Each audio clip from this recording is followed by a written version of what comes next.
Blood pounded in my ears as we raced through the panicked crowd, Harrison's limp form cradled in Fang's massive arms.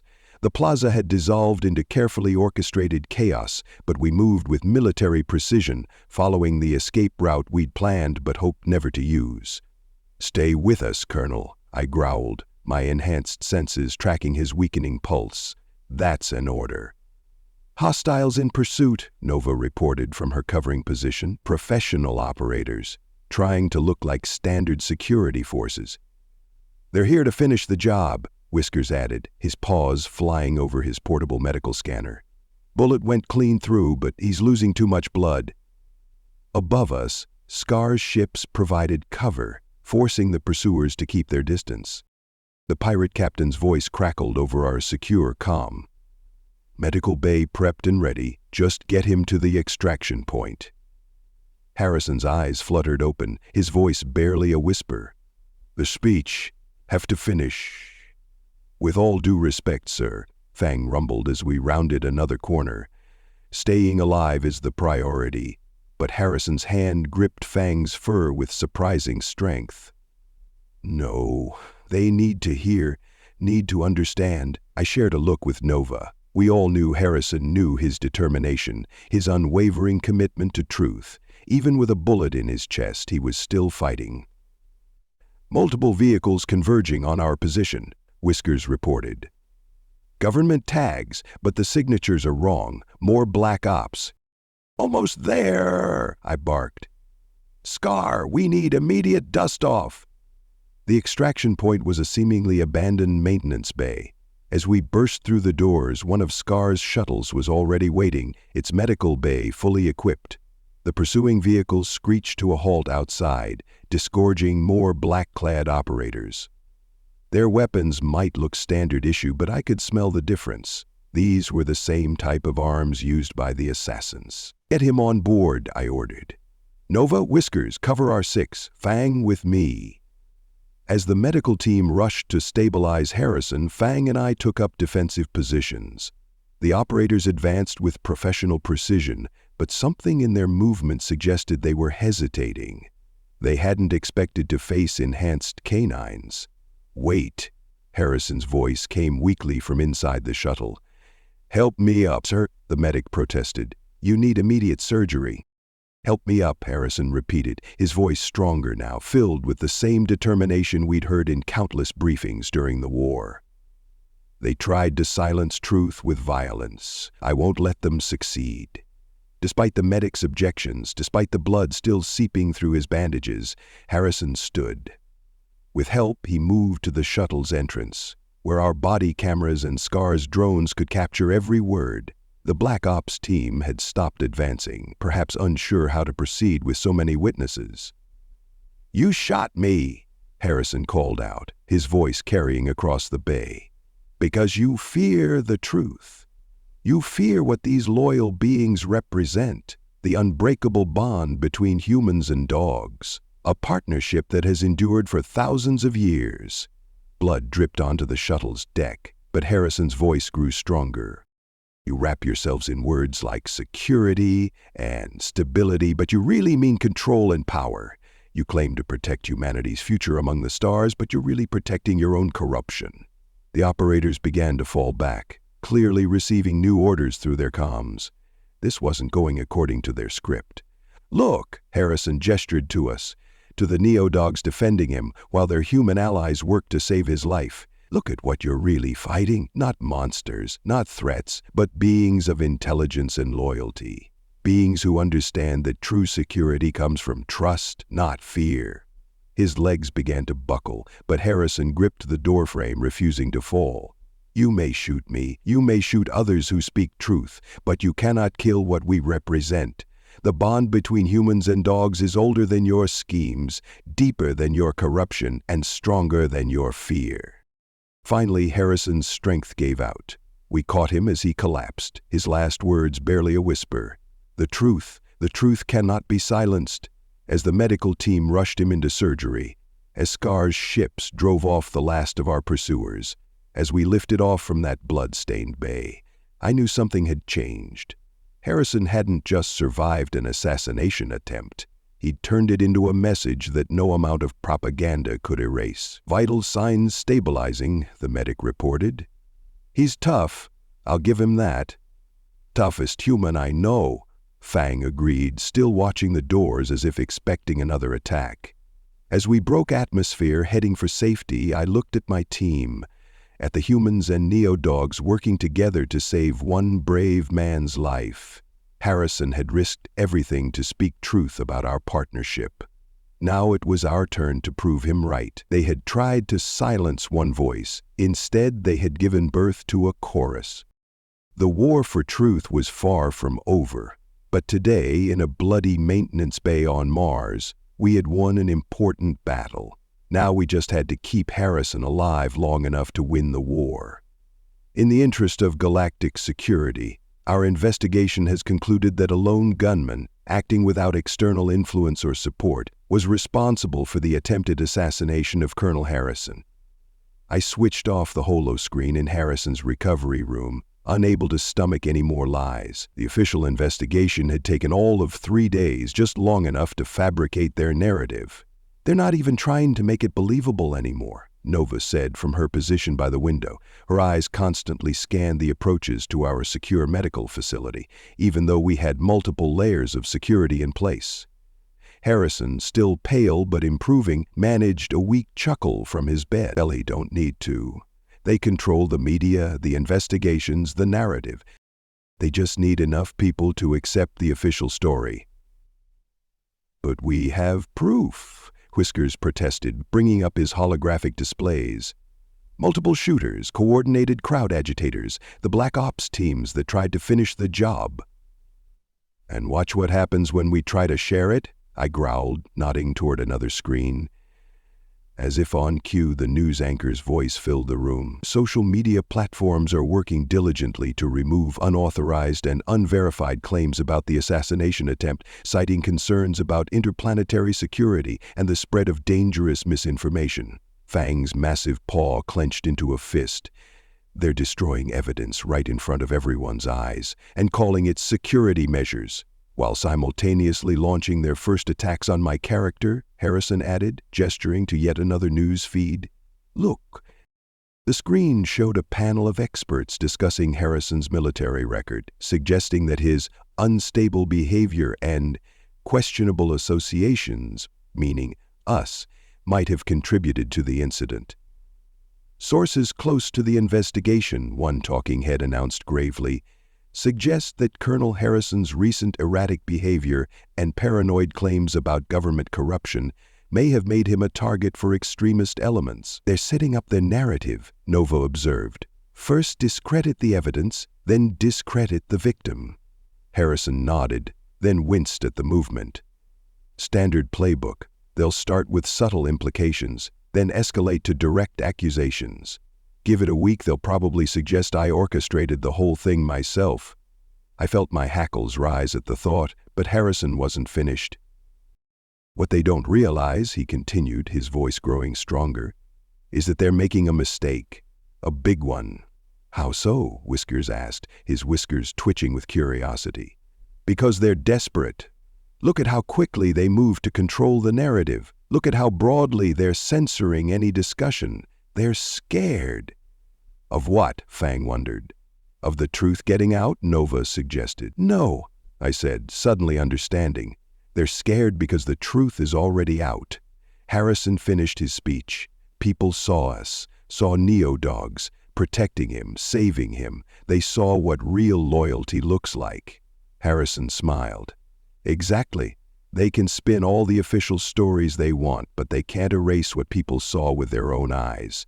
Every time they try to paint me as unstable or you as dangerous, they remind people of what really happened." A priority alert flashed on our screens, more official findings being released. As we watched, the government's story grew more elaborate, more carefully constructed, and more obviously false to anyone paying attention. "Single shooter acting alone," Whiskers read aloud, his tone incredulous. "No evidence of coordinated action, no unauthorized security forces present, no signs of political motivation." "They're burying the truth under an avalanche of official lies," Nova said softly. "No," Harrison replied, his voice firm despite his weakness. They're burying themselves. Every lie they tell, every piece of evidence they destroy, every voice they silence, it all adds up. People aren't as blind as they think. He tried to sit up straighter, and I moved to help him. What we need to do now, he continued, is stay alive long enough for their lies to catch up with them. Keep gathering evidence, keep documenting everything, and most importantly, keep showing people the truth about the bond between humans and neodogs. A notification popped up on my tactical display, movement at the facility's perimeter, probably another official attempt to gather evidence that would conveniently disappear. Speaking of staying alive, I said, we should move you soon. They'll try again. Harrison nodded grimly. They have to. They've committed to their story now. Can't have me showing up healthy and coherent to contradict their narrative about my mental state. As we began planning our next move, I couldn't help but feel a surge of pride in our human ally. Despite everything they'd thrown at him, bullets, lies, character assassination, he was still fighting, still speaking truth, and we would make sure he kept speaking it, no matter what official stories they tried to tell. Let them spin their lies. Let them fabricate their evidence. Let them try to bury the truth under mountains of security directives and official findings. We had something stronger than their official stories. We had the truth, and we had each other. The real story was just beginning. Breaking news. Documents suggest Colonel Harrison's ties to known criminal elements raise serious questions about his recent accusations of government corruption. The headlines scrolled across every news feed in human space. It had been 2 weeks since the assassination attempt, and the propaganda machine was working overtime. They're not even trying to be subtle anymore, Nova observed, monitoring the feeds from our new safe house. Look at this. They're comparing him to General Zhao of the Mars Uprising.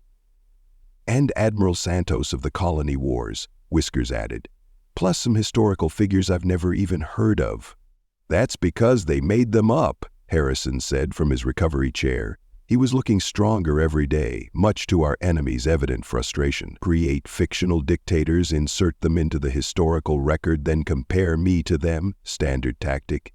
I felt my fur bristle as another expert appeared on screen, solemnly discussing Harrison's dangerous rhetoric and threats to colonial stability.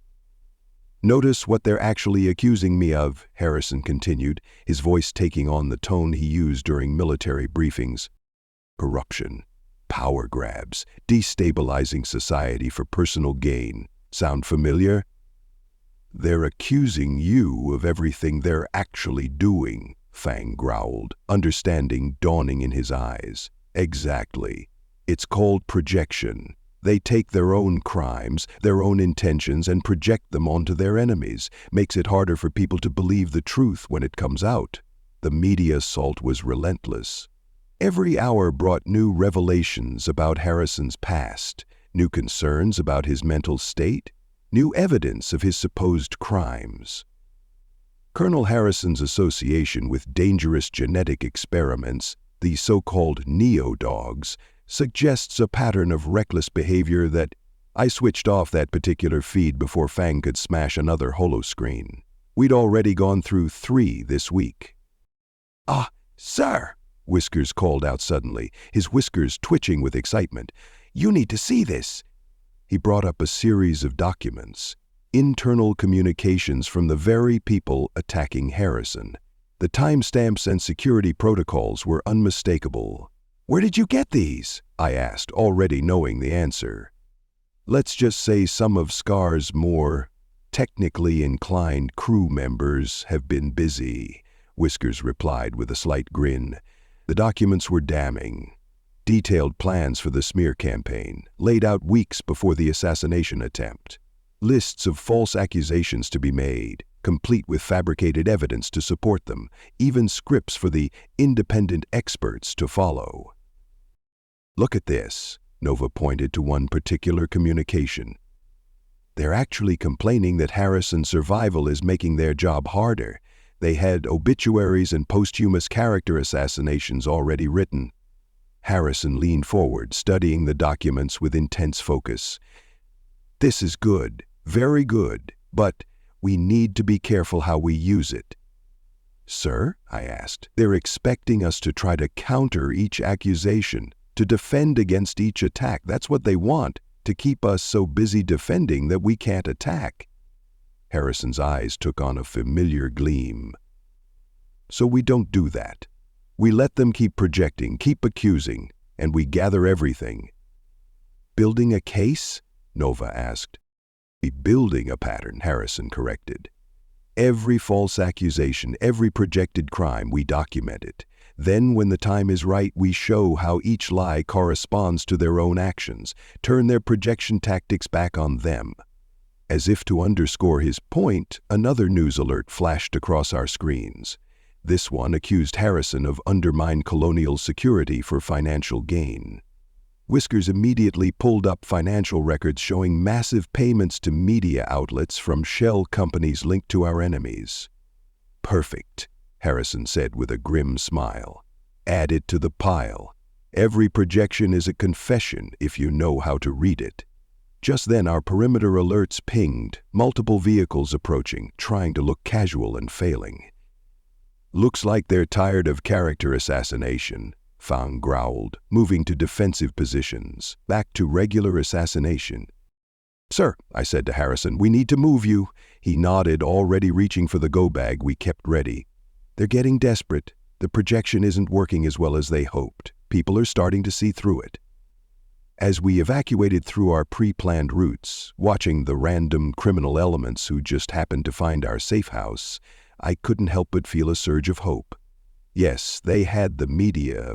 Yes, they had the power to blast their lies across human space. Yes, they could project their own crimes onto Harrison and try to bury the truth under an avalanche of accusations. But with every projection, they revealed themselves. With every lie, they showed their hand. With every false accusation, they gave us more evidence of their own crimes. They thought they were destroying Harrison's credibility. Instead, they were destroying their own. All we had to do was stay alive long enough to prove it. Let them project, let them accuse, let them reveal their own crimes in their desperate attempts to silence the truth. We would be watching. We would be documenting, and when the time came, we would show humanity exactly who their real enemies were. The truth couldn't be killed by bullets, and it couldn't be buried under lies. Not while we were there to protect it. "I'm sorry, Colonel," Detective Margaret Morrow said, her frustration evident even over the secure holographic link. "They're shutting down our investigation. Again." This was the fourth police investigation to be suddenly terminated in the past month. Morrow's team had been the most thorough yet, and consequently the most quickly silenced. "Let me guess," Harrison replied from our latest safe house. "Orders from above citing security concerns." "Interplanetary security this time," Morrow confirmed bitterly. "Apparently, investigating an assassination attempt on a colonial citizen threatens the stability of human space." I watched Harrison's face carefully. The past month had aged him, though not in the way our enemies had hoped. Instead of breaking him, each failed investigation, each suppressed truth, had only hardened his resolve. "They ordered us to turn over all our evidence," Morrow continued, "including our backups." Nova, who had been monitoring the call, smiled grimly. "But not including the copies you already sent us." Morrow's answering smile was equally grim. "I don't know what you're talking about. I'm a law enforcement officer. I would never violate security protocols by preserving evidence of multiple attempted murders." As she signed off, Whiskers began analyzing the latest data package she had definitely not sent us. His whiskers twitched with growing excitement. "This is good," he said, "really good." Morrow's team found direct links between the random criminals who keep attacking us and certain government offices. Payment records, communication logs, even an alert from our perimeter sensors cut him off. "Speaking of random criminals," Fang growled, moving to defensive positions. "We've got company. 2 vehicles trying to look civilian. Failing." I checked the sensor readings. Same profile as the last 3 attempts. They're not even bothering to change their tactics anymore. Because they don't have to, Harrison said, already moving to our evacuation route with practiced efficiency. Every failed attempt, every botched investigation, just proves their power. They're showing that they can operate in the open now. The irony was bitter. In trying to silence Harrison, our enemies had proved his every accusation about their corruption and control. "Whiskers," I barked as we moved. "What's the status on those police records?" "Uploaded to secure servers already," he replied, "added to our growing collection of failed investigations. The pattern is pretty clear now. Every time the police get close to real evidence, orders come down to shut them down." Nova, taking rear guard, spoke up. "We've got more incoming. These ones aren't pretending to be civilians. Government plates." "Right on schedule," Harrison commented. First the deniable assets, then the official forces to investigate the disturbance. We'd seen this pattern before. Criminal elements would attack, and when we defended ourselves, official forces would arrive to paint us as the aggressors, all carefully documented by conveniently present media drones. "Sir," I said, making a quick decision, "we need to change tactics. These standard security measures aren't enough anymore." Harrison nodded, understanding in his eyes. "You have a suggestion?" "Several," I replied, "but you're not going to like the one I think will work best." Before I could elaborate, the first wave of attackers made their move. What followed was a familiar dance. Them trying to make it look like random violence, us trying to defend ourselves without revealing our full capabilities. As we extracted Harrison through back alleys and maintenance tunnels, I caught fragments of the official response already being broadcast. "Disturbing pattern of violence following the controversial Colonel. Colonel questions about his association with dangerous enhanced beings. Calls for increased security measures." When we finally reached our fallback position, Harrison turned to me. "All right, Rex, what's this suggestion I'm not going to like?" I shared a look with my team before responding. "Sir, these human security teams, no matter how loyal or competent, are vulnerable. They can be bought, threatened, or ordered to stand down. We need something different, something they can't control." Understanding dawned in Harrison's eyes. "You're suggesting—" "A Neo-Dog security detail," I confirmed, publicly. "No more hiding in the shadows." The room fell silent. What I was suggesting wasn't just a tactical change, it was a political statement. In the current climate, openly relying on Neo-Dog protection would be seen as either a brave stand for truth or confirmation of every propaganda piece about Harrison's dangerous association.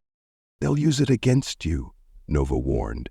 "They'll say it proves everything they've been saying about you being a threat to security." Harrison was quiet for a long moment, looking at each of us in turn. Finally, he smiled, the same confident smile we'd seen during the war, when he was about to order something either brilliant or insane. "Good," he said simply. "Sir?" Fang asked. "Let them use it against us. Let them scream about security threats and dangerous alliances. Every time they do, people will see the truth, that the most dangerous things in human space aren't loyal Neo-Dogs, but corrupt officials who fear what that loyalty represents." As if to punctuate his point, another alert warned of approaching forces. Another random attack being prepared. "Well," Harrison said, standing straight despite his fatigue, "shall we give them something real to be afraid of?" Looking at my team, at the mix of determination and fierce loyalty in their eyes, I knew we were ready for this next phase. Let our enemies send their deniable assets and official forces. Let them spin their tales of security threats and dangerous associations. We would show humanity what real security looked like, what real loyalty meant. The next attack was coming, but this time, we wouldn't hide what we were. This time, we would show them exactly why dogs had been humanity's protectors for thousands of years. Colonel Harrison's decision to employ enhanced canines as his personal security detail raises serious concerns about judgment and stability. The news anchor's voice droned on as we prepared for Harrison's first public appearance since announcing his decision. The media reaction had been swift and predictable, exactly as we'd expected. "They're really pushing the unstable judgment angle," Nova observed, checking her equipment. "Unlike before, we weren't hiding our presence anymore. Today, we would stand openly as Harrison's protectors." "Of course they are," Harrison replied, adjusting his collar. The wound in his chest had healed well, though he still moved carefully. "Trusting neo-dogs is the ultimate proof of my instability, at least according to their narrative." Whiskers, monitoring the security feeds around the conference center where Harrison would speak, suddenly perked up. "Message from Detective Morrow. She says her latest investigation is being shut down, but she managed to document the order chain this time. Goes straight to the top." "Add it to the pile," I said.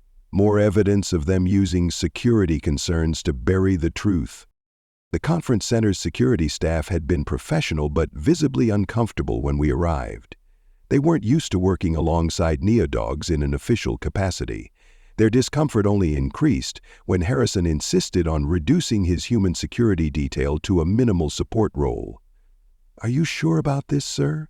Fang asked, his massive frame drawing nervous glances from the human security personnel. "Making us your primary protection will confirm every propaganda piece they've been pushing." Harrison smiled, that same confident smile that had led us through countless battles. "That's exactly why we're doing it. They want to paint neo-dogs as dangerous? Fine. Let's show everyone exactly what kind of danger you represent. The danger of truth to those who deal in lies." A priority alert flashed across our tactical displays. "Multiple vehicles approaching," Whiskers reported. "Similar profiles to previous attack attempts." "But this time they're being more obvious about it," Nova added. "They want to be seen." "Of course they do," Harrison said, straightening his jacket. "They're counting on us to react, to prove their propaganda right, to show everyone how dangerous neo-dogs are." I felt my fur bristle as I caught the scent of the approaching threats. They were better armed than usual, expecting, perhaps hoping, for a violent confrontation. "Sir," I said, "we could still do this the old way, keep us in reserve, out of sight." "No," Harrison's voice was firm. "No more hiding. No more shadows. Today we show humanity what real loyalty looks like." As we moved into position, openly, professionally, but unmistakably present, I could hear the whispers and murmurs from the gathering crowd. Fear, uncertainty, but also curiosity. Many of these people had never seen neo-dogs up close, had only heard the propaganda about dangerous beasts and unstable experiments. "Ladies and gentlemen," Harrison began his speech, his voice strong and clear. "Today I stand before you under the protection of beings that some would call a threat to human security. They want you to fear these neo-dogs, to see them as dangerous weapons that need to be controlled or destroyed." He paused, gesturing to where we stood, alert but disciplined. "Look at them. Really look. These are beings created to protect humanity, who have fought and bled for Earth and her colonies. They represent not just enhanced genetics or military training, but something far more fundamental. The ancient bond between humans and dogs evolved into something new, but just as true, the crowd's mood was shifting. It's hard to maintain fear in the face of obvious professionalism and discipline. Even the human security staff were starting to relax, seeing how we conducted ourselves. That's when our enemies made their move. The first attack came exactly as we'd expected, them random criminals creating a disturbance in the crowd. But instead of hiding our response, we handled it openly, professionally, with minimal force and maximum efficiency. "Notice," Harrison continued, not missing a beat as we neutralized the threat, "how they operate. Not with violence or aggression, but with discipline and restraint. The very qualities that our so-called protectors claim they lack." More attackers came, more attempts to provoke us into proving the propaganda right. Each time we responded with professional precision, protecting both Harrison and the crowd without providing the violent spectacle our enemies clearly wanted. By the end of the speech, the mood had shifted dramatically. It's one thing to fear an abstract threat described in propaganda. It's another to see actual neo-dogs performing their duty with honor and restraint. "Sir," Nova reported as we prepared to leave, "you'll want to see the social media feeds. People are starting to ask questions. The right questions." Harrison nodded, satisfied. "Good. Let them question. Let them think. Let them see the difference between propaganda and reality." As we escorted him out, I caught fragments of conversation from the crowd. "They're nothing like what the news says. Did you see how they protected that family when the fighting started? Maybe we've been lied to. Small victories, perhaps, but in a war of truth against lies, every crack in the propaganda matters." Our enemies had wanted us to prove their narrative about dangerous neo-dogs. Instead, we'd shown humanity something else. Something they'd forgotten in their fear. The truth about what dogs have always been: loyal protectors, disciplined guardians, trusted friends. Let them spin their lies. Let them paint us as threats. The truth was standing in plain sight now, and no amount of propaganda could hide it anymore. The Plaza of Colonial Unity on Mars was packed. Thousands had gathered to hear Harrison speak, despite, or perhaps because of, the media's constant warnings about security concerns regarding his neo-dog protection detail. "Quite a crowd," Nova observed from her position. Unlike our previous operations, she stood openly in her security role, her presence drawing curious glances rather than fearful stares. "And quite a security nightmare," I added, scanning the sea of faces. My enhanced senses picked up the usual threats: planted agitators, hidden weapons, the subtle signs of professional operators trying to blend in with civilians. Harrison stood at the ready behind the stage, reviewing his notes one last time. "How bad is it, Rex?" "3 separate groups of operatives in the crowd," I reported, "plus the usual random criminal elements. They're planning something big." "Of course they are," Harrison smiled grimly. "Can't have people seeing neo-dogs successfully protecting someone in public. Ruins their whole narrative." Whisker's voice came through our comms. "Incoming data from Detective Morrow. They've traced some of the potential attackers. Same funding sources as before, routed through supposed private security contractors." "Add it to the evidence pile," I ordered. "But for now, focus on the present threat. Fang, are you in position?" "Ready and waiting," the massive neo-dog responded from his visible post near the stage. And already hearing the whispers, "People are surprised we're not the monsters they were told to expect." That had been happening more and more lately. Every public appearance, every professional interaction chipped away at the propaganda. Hard to maintain fear of dangerous beasts when those beasts displayed better discipline and restraint than their accusers. "It's time," Harrison said, straightening his jacket. "Let's give them a show." As he stepped onto the stage, the crowd's reaction was mixed. Applause mingled with uncertain murmuring. All eyes darted between Harrison and his visible neo-dog security team, citizens of Mars Colony. Harrison began, his voice strong and clear. "Look around you. What do you see? Do you see the dangerous security threat you've been warned about? Or do you see professional guardians performing their duty with honor and discipline?" That's when our enemies made their move.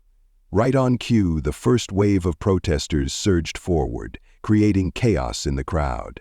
But we were ready. What followed was a demonstration of everything we'd trained for. Neo-dogs and our human support team moved with precision, protecting civilians while neutralizing threats. No excessive force, no dramatic violence, just calm, professional security work. "Watch," Harrison called out as we worked. "Watch how they protect not just me, but you. Watch how they prioritize civilian safety over everything else." He was right. The crowd was watching, recording, sharing. Watching as we helped elderly civilians to safety. Watching as we protected children from the surging chaos. Watching as we detained armed attackers with minimal force. Then came their main play. A coordinated attack from multiple directions, clearly hoping to overwhelm us and prove their propaganda about unstable neo-dog reactions. Instead, they got a master class in professional security operations. Hostile with weapon, North Section, Nova called out calmly. Fang, contain. Whiskers, evacuate civilians from that zone. We moved like a well-oiled machine, each action precise and measured. The attackers, expecting violent chaos, found themselves facing disciplined resistance that made their own actions look crude and desperate. "Sir," I reported to Harrison as we countered another thrust. "They're getting frustrated, might try something desperate." "Good," Harrison replied, continuing his speech without missing a beat. "Let them show everyone who the real threats to security are." The desperate move came minutes later, a suicide charge by multiple attackers, clearly hoping to force us into lethal response. Instead, they got an object lesson in neo-dog capabilities. Working together, we disabled and contained the entire group without a single fatality. Professional, precise, everything their propaganda said we couldn't be. As security forces finally arrived to take custody of the attackers, the crowd's mood had completely shifted. The fear was gone, replaced by something else: admiration, respect, and dawning understanding. Look at their restraint. Did you see how they protected those kids? Nothing like what the news tells us. The whispers spread through the crowd, across social media, through the colonies. Our enemies had tried to prove their narrative about dangerous neo-dogs. Instead, they'd proved ours about professional guardians. As we secured the area and prepared for Harrison's exit, Detective Morrow's voice came through on a secure channel. "You'll want to see this. Public opinion tracking is showing a major shift. People are asking questions about why they were told to fear you." Harrison's smile was tired but satisfied. "Good. Let them question. Let them think. Let them see the difference between propaganda and reality." Looking at my team, at the pride in their eyes, at the professional bearing they maintained even under intense scrutiny, I felt a surge of hope. Our enemies had wanted a show. We'd given them one, just not the one they expected. They wanted violence, we showed discipline. They wanted chaos, we showed order. They wanted fear, we showed protection. The truth about neo-dogs was on display for all to see now. The tide was turning. After weeks of public appearances, each one showcasing neo-dog professionalism in the face of provocations, support for Harrison was growing. The propaganda machine's lies were crumbling under the weight of observable truth. "Look at these numbers," Whiskers reported, his whiskers twitching with excitement as he reviewed the latest data. "Public trust in neo-dog security forces is up 300%. Even the media's starting to question the official narrative." "Which is exactly why they're going to try something big," Nova warned, never taking her eyes off the security feeds. We were preparing for Harrison's largest public appearance yet, a rally in New Denver's Central Plaza. "Let them try," Fang growled, checking his equipment. "People see us differently now. They know what we really are." Harrison, reviewing his speech notes, looked up with a smile. "That's what scares our enemies the most. Not just that people trust you, but that they're starting to question why they were ever told to fear you in the first place." Detective Morrow's latest report had confirmed our suspicions. Our enemies were getting desperate. Their usual tactics of staged violence and media manipulation weren't working anymore. People had seen too much truth to believe the lies. "Sir," I said, reviewing the threat assessments one last time, "we should reconsider the open-air venue. There are too many angles we can't cover." Harrison shook his head. "That's exactly why we need to do this. Let people see us operating in the open, nothing to hide, truth in plain sight." As we moved into position around the plaza, I couldn't shake a sense of unease. Something felt different about this crowd, this moment. Our enemies were being too quiet. "L units report," I called through our secure comm. "East sector clear," Nova responded. "North sector secured," Fang confirmed. "West sector shows some suspicious movement," Whiskers added, but nothing concrete. Harrison took the stage to thunderous applause, a far cry from the fearful silence of his first appearances with Neodog's security. The propaganda was failing. People were remembering the truth about the bond between humans and dogs, citizens of Earth and her colonies. Harrison began, his voice strong and clear. Look around you. What do you see? Do you see the dangerous beasts you were warned about? Or do you see loyal guardians, professional protectors, carrying on humanity's oldest partnership? The crowd's response was overwhelmingly positive. Even the usual planted agitators seemed subdued, perhaps realizing their acts would only reinforce Harrison's point about who really threatened security. That's when my enhanced senses picked up something, a slight movement, a whisper of wind where there shouldn't be one. "Contact," I barked into the comm. "Multiple stealth fields detected." There, the shot came from nowhere, a hypervelocity round that somehow pierced our best detection systems. One moment Harrison was speaking, the next he was staggering back, red blooming across his chest. "Sniper!" Nova shouted, already moving to cover. "Get him down!" I roared, leaping toward the stage as chaos erupted. The crowd panicked, but we maintained our discipline. Even as more shots rang out, even as our enemies finally showed their hand, we did our duty, protecting civilians, securing the area, getting Harrison to safety. "Stay with us, sir," I growled as we rushed him toward the medical response team. "That's an order." Blood soaked his shirt, too much blood. The shot had been precise, professional, not meant to wound but to kill. "Cap!" "Going," Harrison gasped, his voice weak but determined. Don't let them bury the truth."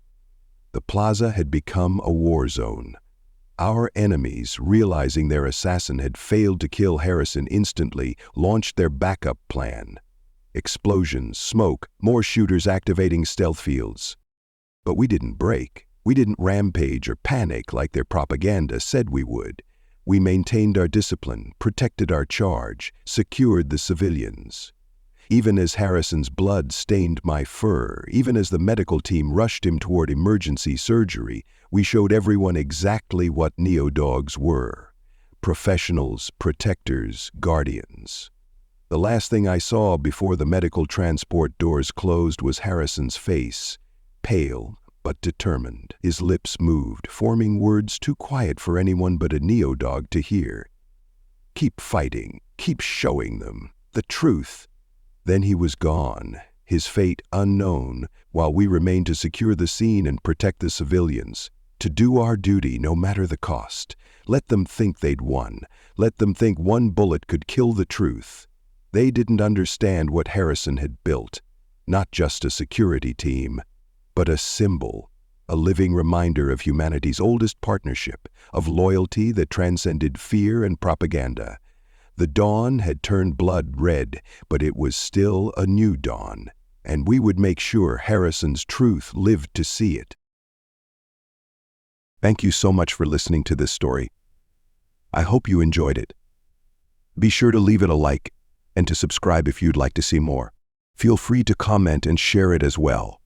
With all that said, go on and check out the video in the top left. I think you might like it.